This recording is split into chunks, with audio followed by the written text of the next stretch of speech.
What's up, YouTube fans? Today we're going to take a look at the FansToys Maverick reissue, or their version of a Masterpiece Scale Silverbolt. So this is the 2025 reissue of this figure. It actually originally came out in 2019, so it's been 6 years since the original. And they did make some changes, minor changes, but some changes to this figure. So the primary purpose of this review is just to go over the differences. It's not going to be a full review like I normally do. And there are some differences, so I do want to bring it in right away. Let's just bring in the original. So for the rest of the review, I'll keep the original on the right and the reissue on the left. And the first big difference is the coloring. So they've changed the red here to be a little bit less metallic. It's going to be hard to show you on camera, but this original has a metallic fleck to it. This one is just kind of a solid brick red. And the main reason for that is to match with the new figures that they just put out. So this is the Viper, and you can see the red matches really well. If I bring in the original, it's close, but it's definitely a different shade. You know, this has that metallic fleck. So I think they did that primarily to match up better. They also have changed the yellow, and maybe you've already noticed it. This is more orangish, and again, it's got a metallic fleck to the paint, whereas this one is a straight orange, straight yellow without the orange, much brighter. And hard to show on camera, but there is definitely a difference there in the yellow. I think I actually like the fact that this matches the rest of the set. Although I don't mind these colors, like there's nothing wrong with it. It on its own, it does look good. But as far as matching with the rest of the set, I do think this one matches a little better. Also, the yellow on here matches better with the Ethereon combiner parts, which I'll bring in a little bit later so you can see the difference. Now, as far as functionality, they are the same. They have the same joints, same ratchets, same hardware, everything. I did find that the legs are a little bit tighter. So on the old one, this might be just due to age. You know, this figure is from 2019. So there's a little bit of play in the ratchets, even the forward and backward. You know, there's a little bit of play this way. And this direction is also a little bit looser.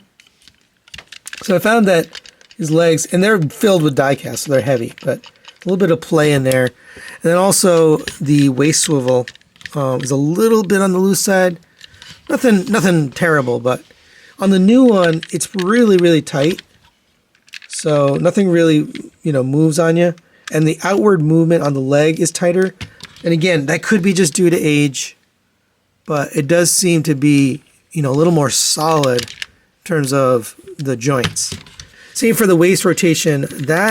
This one is much tighter. It's actually toleranced, maybe even too tight, but it does rotate. It's just a pretty tight fit. So maybe they've made some adjustments there. I can't really tell, to be honest. But other than that, other than the colors and maybe some changes to the tolerances, I do think they're pretty much the same. As far as the guns, those are identical. No changes there. And as far as the alternate heads, I think they're pretty much the same. And we also get alternate face, and I think those are pretty much the same as well. So no changes to the accessories. Really everything is identical with exception to what I just already mentioned. And for quick comparison, there is the reissue Maverick with the FansToys Ethereon, and as well as Jester and Viper. And you can see the colors on this definitely match better. The yellow is the same yellow between these two, and the red is the same red between these.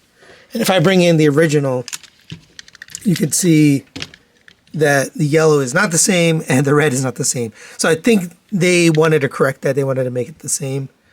I do like this. I prefer the new colors. So I'll probably display the reissue in robot mode with the rest of the robots. All right, now we'll take a look at the alt modes. I'm going to get them transformed off camera, and then we'll be right back. All right, there they are in jet mode. They barely fit here in the review area, so apologies for that. But they are pretty much the same, but again, we have those color differences. So all of the yellow they used here for the windows, it's now a brighter yellow. It doesn't have metallic. Again, trying to match that Therion color. Same for this little stripe here. And then the red, which was on the shoulders, is that brighter red instead of the metallic. Everything else is pretty much the same. As far as like fit and finish, it does feel like they've improved. This area, especially the arms, had a hard time fitting before. They didn't really stay plugged in as well. Now it seems to be the fitment is really well done. On the old one, there's a couple of, so one is this. These little panels like to open up, and unfortunately it's not on a screw, so you can't tighten it. But the other thing is, these always like to pop out. It was on at least on my copy, it was never a perfect fit. So it seems like they've corrected that on the new one. Now I'm probably going to display this new one in robot mode just because of the color matching. But I might leave this one in jet mode just to have one in jet mode. I don't have one. As far as features, functionality, all of that, everything is the same on these two. They still perform the same way. So final recommendations on the FansToys Maverick 2025 reissue. This is a great figure. The robot mode looks great. The vehicle mode looks great. Transformation can be a little challenging, but it's sturdy and holds up.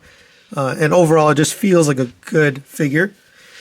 I do like the new colors. I like the brighter yellow, and I don't mind the red.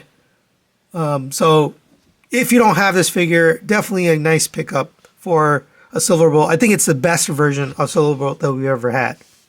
With that being said, I do feel a way about them changing the colors midway through this combiner.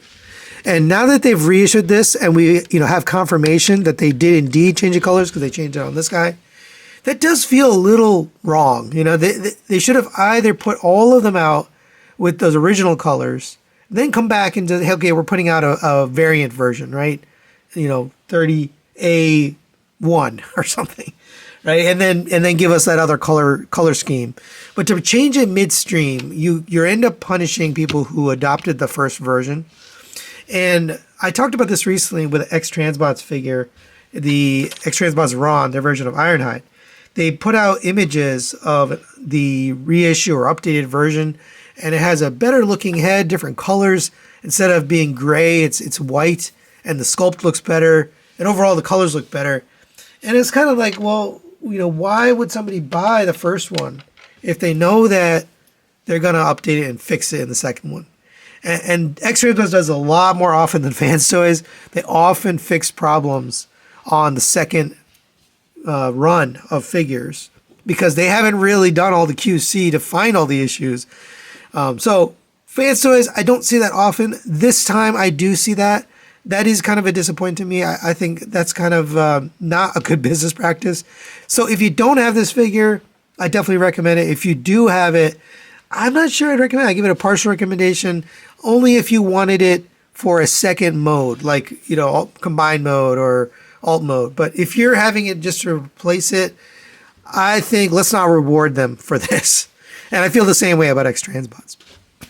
But that's it for today. Thanks for watching, and we'll see you next time.